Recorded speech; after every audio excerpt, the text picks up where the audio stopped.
एक उकीदा तन शेर कि अजा वेला ही हटा हट सकदा है, अजा वेला ही हटा हट सकदा है। ए दुनिया माज एक दुख ही, ए जर जागीर भी कम ना आसी, जिथे अजकल मान भी चौखा ही।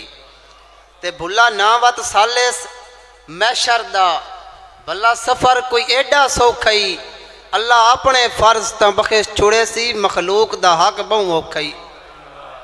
अल्लाह अपने फर्ज तो बख्श छुड़े सी। और रबी अवल नज़दीक है, उस दे मुताबिक एक शेर तवज्जो करनी है अबाब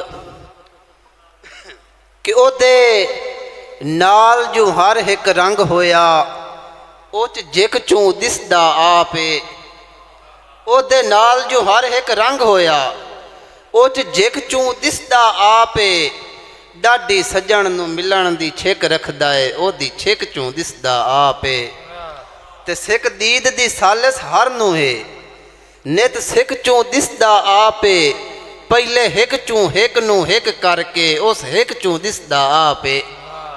पहले हिक चूं हिक नूं हिक करके, उस हिक चूं दिसदा आपे।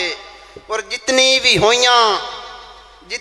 होइयां रब दी सारी इबादतां ते, जितनी भी होइयां रब दी सारी इबादतां ते, बारी खलोता अज भी सजदा हुसैन दा।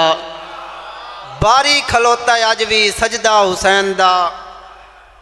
अली अकबर जणिया करबल विच जदां फौजां दे विचकारे। अली अकबर जणिया करबल विच जदां फौजां दे विचकारे। एक जालिम आखिया प्यो तेरा है साबरां दा सरदारे। ते ओदे सबर दी सानू पक होसी, अज सालिस वेख आसारे। जदां कड़सी तेरे सीने चूं बरछी दा टोटा बहारे। वसलाम।